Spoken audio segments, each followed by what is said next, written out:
मिनश्शैतानिर्रजीम बिस्मिल्लाहिर्रहमानिर्रहीम। बेटा कल हमने पढ़ा था मोलेकुलर आयंस, उससे नेक्स्ट टॉपिक है हमारे पास रिलेटिव एटॉमिक मास। बेटा देखें नाम से ज़ाहिर है एटॉमिक मास, साथ लफ्ज़ लिखा होगा रिलेटिव। रिलेटिव का मतलब है इसे आपने किसी के साथ कंपेयर करके निकाला। देखिए बेटा जब हम एटम की बात करते हैं ना तो एटम हमारे पास बहुत ही छोटा ज़र्रा है, इतना छोटा है कि हम उसे देख भी नहीं सकते, तो सर उसका मास निकालना हमारे लिए बहुत ही मुश्किल है। तो सर रिलेटिव एटॉमिक मास आप किस तरह निकालेंगे? इसके लिए बेटा हमने एक स्केल इंट्रोड्यूस करवाया है जिसे कार्बन 12 स्केल कहा जाता है। कार्बन के चूंकि बेटा हमारे पास 3 आइसोटॉप्स होते हैं, एक कार्बन 12, एक कार्बन 13 और एक होता है कार्बन 14। इन तीनों में से कार्बन 12 स्टेबल है, कार्बन 13 और 14 अनस्टेबल होने की वजह से उन्हें हम स्टैंडर्ड स्केल के तौर पे इस्तेमाल नहीं करते। तो हम स्टैंडर्ड के तौर पे किसे लेते हैं? सिर्फ कार्बन 12 आइसोटॉप्स को लेते हैं, पहली बात। दूसरा बेटा इसे समझने के लिए मैं यहाँ पे एक फर्जी सा कॉन्सेप्ट आपको देता हूँ, आपने इसे लिखना नहीं है, अगर बोर्ड में आ जाए, सिर्फ समझने के लिए आपके लिए कि देखिए सर हमारे पास ये एक एटम है कार्बन का, 1 एटम ऑफ कार्बन है, और हमें पता है कि sir mass of carbon, mass of 1 carbon atom, मैं फिर जोर दे रहा हूं 1 कार्बन, एक कार्बन का एटम है, और हमें यह भी पता है कि इसका मास जो है बेटा हमारे पास 12 AMU है। ये हम लोगों ने स्टैंडर्ड लिया हुआ है, इसे हम स्टैंडर्ड मुकर्रर कर रहे हैं। इसका मतलब है कि अगर ये पूरे का पूरा जो मैंने स्क्वायर बनाया है, अगर ये एक कार्बन हो तो इसका मास कितना होगा? 12 AMU। मैं क्या करता हूं, इसे 12 बराबर हिस्सों में डिवाइड कर देता हूं। तो चलें आप मुझे बताएं कि अगर मैं इसे 12 इक्वल पार्ट्स में डिवाइड कर दे दूं तो बेटा हमारे पास हर हिस्से का मास कितना बनेगा? ये 12 हिस्से कर दिए मैंने इसके, तो इसमें से हर पार्ट्स का जो मास है वो बेटा कितना आएगा? यानी कि ये जो हिस्सा है जिसे मैं शेडेड कर रहा हूं बेटा, इस हिस्से का मास कितना आएगा? पूरे का था कितना? 12। तो बेटा हर हिस्से का मास कितना आ जाएगा हमारे पास? 1 AMU।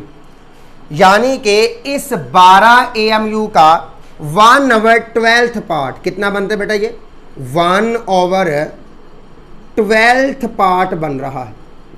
इसी तरह ये जो नेक्स्ट है आपके पास, इसका भी कितना होगा? 1 AMU। और मैथ की टर्म में क्या बोलेंगे? 1/12 पार्ट ऑफ 12 का 12वां हिस्सा है। यानी कि अगर हम एक कार्बन का मास 12 AMU लेते हैं तो हर पार्ट का मास कितना बनेगा? 1 AMU। तो इस तरह बेटा 12 हिस्सों का मास जमा करके दोबारा कितना बनेगा? 12 AMU। तो सर 1 AMU। अब बेटा इस 12 AMU यानी कि कार्बन एटम के साथ या इसके 1 AMU के साथ जब हम किसी एटम को कंपेयर करके उसका मास एक्सप्लेन करेंगे तो उसे हम कहेंगे relative atomic mass.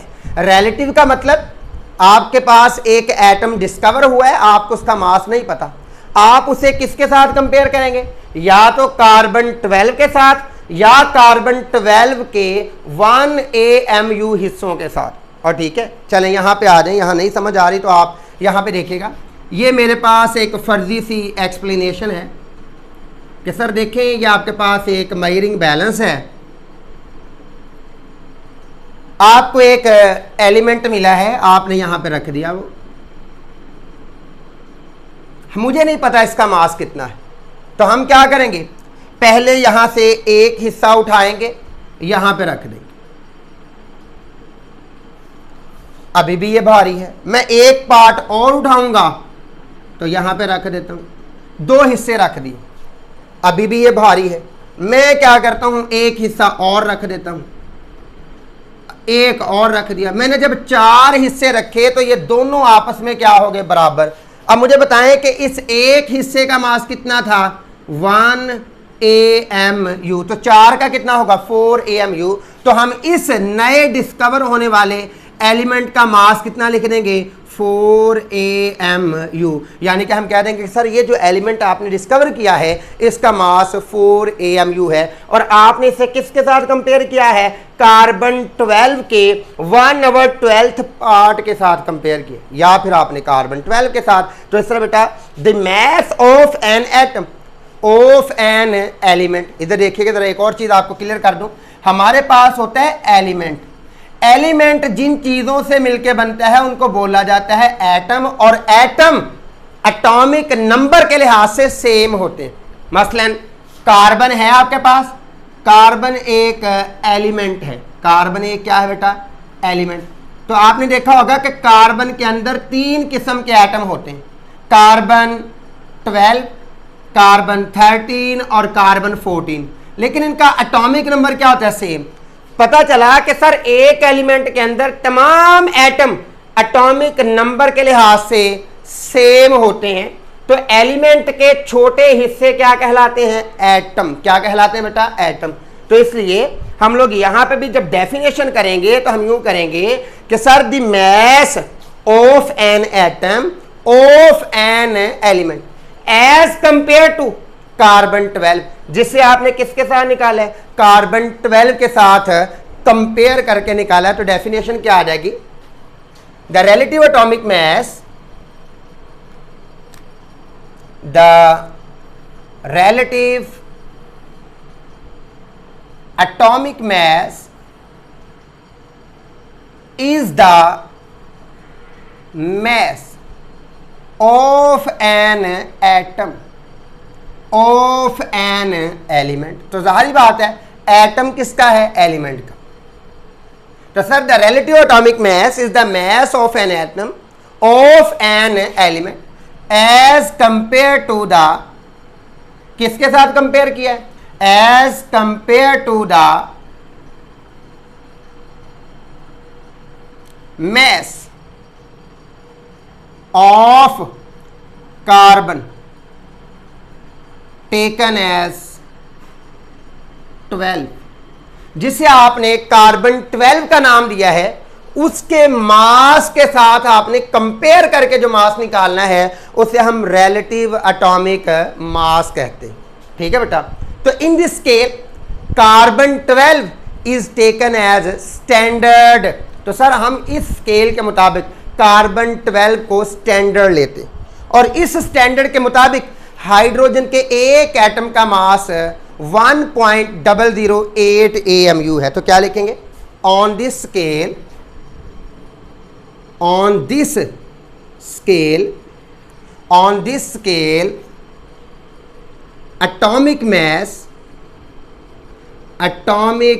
mass of one hydrogen atom is 1.008 atomic mass unit। AMU का मतलब क्या है बेटा, atomic mass unit। and that of carbon, and दूसरी एग्जांपल लिख रहा हूं, and that of carbon is 12 AMU। और इसी के मुताबिक कार्बन का मास हम कितना लेते हैं, 12 AMU लेते हैं। तो ये बेटा इसकी एग्जांपल होगी। अब नेक्स्ट हमारे पास क्वेश्चन ये आता है कि सर 1 AMU होता क्या है। अब यहां से देखिए बेटा 1 AMU क्या है। सर 1 AMU जो है ये हकीकत में मास है। सर किसका, 1 कार्बन एटम का। लेकिन सर 1 कार्बन एटम का तो 12 AMU है। बिल्कुल, इधर देखें सर 1 AMU मास है कार्बन 12 के 1/12 पार्ट का, यानी कि पूरा कार्बन एटम है, उस पूरे कार्बन एटम के 1/12 पार्ट का जो मास आया है that is known as 1 atomic mass unit. तो टोटल मास कितना था, 12 AMU। 12 AMU का अगर आप 12वां हिस्सा लोगे तो मैथ में लिखेंगे 1/12 पार्ट। तो हम इसे यूं डिफाइन कर लेंगे। पहले हम क्वेश्चन लिखते हैं, क्या था कि sir what is 1 atomic mass unit। तो पहले तो हम यही लिख देते हैं sir, the unit which is used to express relative atomic mass. Simple सा लिख देते हैं डेफिनेशन कि the unit which is used, the unit which is used to express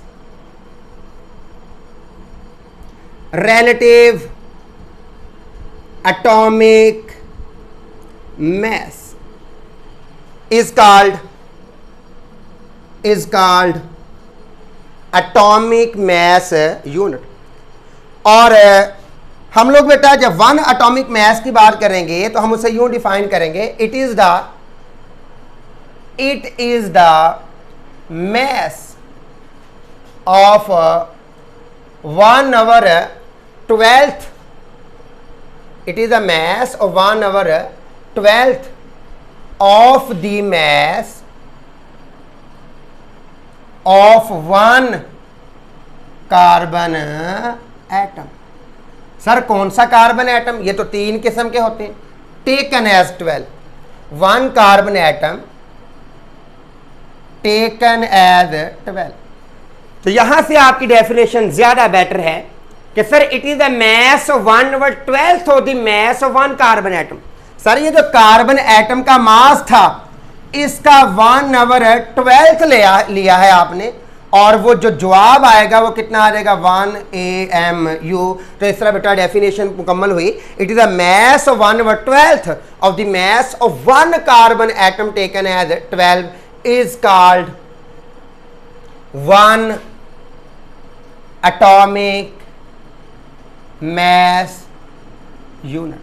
हम इसका फार्मूला भी लिख सकते हैं कि सर 1 AMU कितने ग्राम, कितने किलोग्राम या कितने मिलीग्राम के बराबर है। तो बेटा 1 AMU one atomic mass unit is equal to 1.667 into 10⁻⁻27 kilogram के बराबर हो। सर किलोग्राम तो बहुत बड़ा यूनिट है, इसे थोड़ा छोटा कर दें तो हम इसे ग्राम में ले जाते हैं। 1.667 इंटू 10⁻⁻24 ग्राम आ जाएगा। कैसे भला बेटा? देखें 1 किलोग्राम जो होता है ना, ये 10⁻³ ग्राम के बराबर होता है। जब आप किलोग्राम की जगह 10⁻³ लिखोगे ना बेटा, तो 27 में से 3 को माइनस कर देंगे, पीछे कितना बचेगा 24। इसी तरह हम इसे मिलीग्राम में कन्वर्ट कर सकते हैं। 1.667 इंटू 10⁻, तो बेटा इसी तरह यहां पे देख लें लिखने से पहले कि जो 1 ग्राम होता है ना, ये 1000 मिलीग्राम यानी कि 10⁻³ मिलीग्राम के बराबर होता है। इसका मतलब है जहां पे ग्राम लिखा है वहां पे आप क्या लिखेंगे 10⁻³ मिलीग्राम। तो जब आप यहां पे 10⁻³ लिखोगे तो 24 में से 3 को क्या करना पड़ेगा, माइनस करना पड़ेगा, तो आपके पास बढ़ेगा -21 मिलीग्राम। तो बेटा ये 1 AMU मुख्तलिफ यूनिट्स में आ गया, किलोग्राम में, ग्राम में और मिलीग्राम। तो यहां तक बेटा आपका जो है दूसरा क्वेश्चन भी मुकम्मल। नेक्स्ट सर आपने तो कहा था कि एटम जो है वो बहुत छोटा होता है, वो तो देखा भी नहीं जा सकता। आप उसका मास जो निकाल रहे हो वो कार्बन 12 के साथ कंपेयर करके निकाल रहे हो। चूंकि कंपेयर कर रहे हैं तो वो रिलेटिव बन गया। एक बात याद रखिएगा कि अगर हमने कार्बन का मास ही गलत ले लिया है तो जितने भी एलिमेंट्स को आप इसके साथ कंपेयर करोगे तो उन तमाम का मास भी गलत आएगा। अब कार्बन का मास गलत है या सही है, हमने उससे स्टैंडर्ड ले लिया। बाकी सब का मास जब उसके साथ निकालते हैं तो बेटा उनमें जितना फर्क स्टार्ट से कार्बन में आएगा वो ही बाकियों में आता जाएगा। मसलन कार्बन का मास लेते हुए आपसे 0.01 की गलती होगी तो बाकी सब के मास में भी गलती कितनी आएगी, 0.01 AMU की गलती आती जाएगी। बहरहाल हमने कार्बन 12 को क्या लिया हुआ है स्टैंडर्ड, खा वो 100% है, खा वो 99% एक्यूरेट है, वो जितना भी है हमने उससे क्या ले लिया, एक स्टैंडर्ड ले लिया। नेक्स्ट हमारा क्वेश्चन ये है कि sir why relative atomic mass unit is used. y relative atomic mass unit is used। Sir आप relative atomic mass unit को इस्तेमाल क्यों करते हैं in order to explain atomic mass? आप AMU को क्यों इस्तेमाल करते हैं? तो बेटा देखें, एटम जो है वो बहुत ही स्मॉल पार्टिकल, उसका मास और भी मुश्किल हो जाएगा मेजर करना। तो हमारे पास दुनिया में कोई भी मेजरिंग बैलेंस नहीं है। जैसे मैंने आपको यहाँ पे बना के दिखाया, तो मैंने कहा था ये फर्जी डायग्राम है सिर्फ आपको समझाने के लिए कि कंपेयर किस तरह करते हैं, लेकिन आप इसे किसी भी मेजरिंग बैलेंस से मेजर नहीं कर सकते। इसलिए फिर हम इसे क्या करते हैं, कार्बन 12 के साथ कंपेयर करते हैं। तो हम इसका आंसर यहाँ पे लिख लेते हैं कि sir as the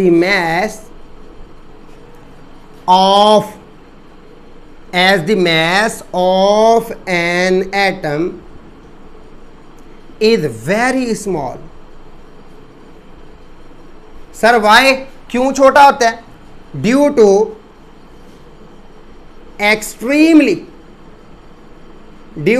extremely small size of an atom। चूंकि सर एटम का साइज ही बहुत छोटा होता है तो मास तो खुद ब खुद आपके पास कम आएगा।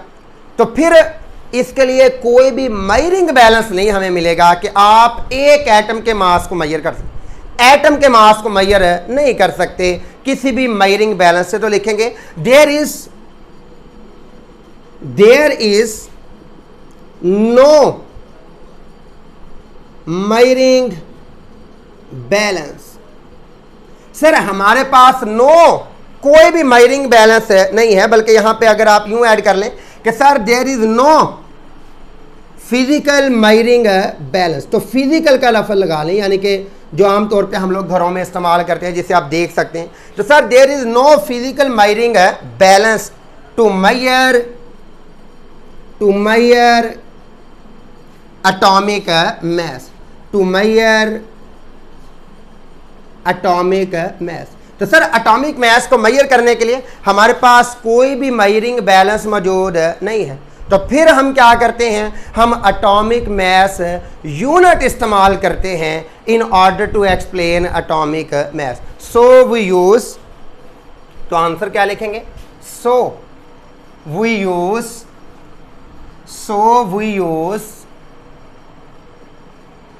एटॉमिक मास यूनिट क्या करने के लिए, to major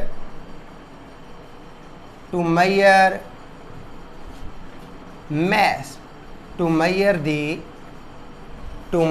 the mass of an atom। तो सर किसी भी एटम का मास मेजर करने के लिए फिर हम एटॉमिक मास यूनिट इस्तेमाल करते हैं, हम फिजिकल मेजरिंग बैलेंस इस्तेमाल नहीं करते। तो यहाँ तक बेटा अगर आपका कोई भी क्वेश्चन हो तो आप कॉलेज के दिए गए कॉन्टैक्ट नंबर पे अपना क्वेश्चन जो है वो राइज कर सकते हैं, उसका आंसर इंशाल्लाह आपको प्रॉपरली दिया जाएगा।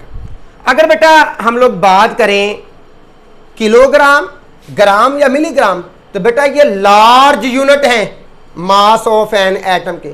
AMU बहुत ही स्मॉल यूनिट, समझ आ गई बात की। और ये हमारे पास एक रिलेटिव यूनिट है, यानी कि आप यूं कह लें कि सर आप इसे मेजरिंग बैलेंस से मेजर नहीं कर सकते। ठीक है बेटा, तो ये आपके क्वेश्चन थे। पहला क्वेश्चन था डिफाइन रिलेटिव एटॉमिक मास, दूसरा था बेटा आपके पास what is one atomic mass unit, यानी कि एक AMU क्या होता है। तो ये आपके पास मुकम्मल हो गया। और तीसरा बेटा आपके पास why relative atomic mass unit is use. तो सर आप एटॉमिक मास यूनिट क्यों इस्तेमाल करते हैं, क्योंकि हमारे पास कोई भी फिजिकल मेजरिंग बैलेंस मौजूद नहीं है। ये जो है बेटा ये आपके पास MCQ है, ये प्रीवियस बोर्ड में आया भी हुआ है कि 1 AMU कितने मिलीग्राम के बराबर होता है, 1 AMU कितने ग्राम के बराबर होता है, और 1 AMU कितने किलोग्राम के बराबर होता है। तो बेटा इसे अच्छी तरह आप लोग याद कर लीजिएगा। तो तब तक के लिए अल्लाह हाफिज़।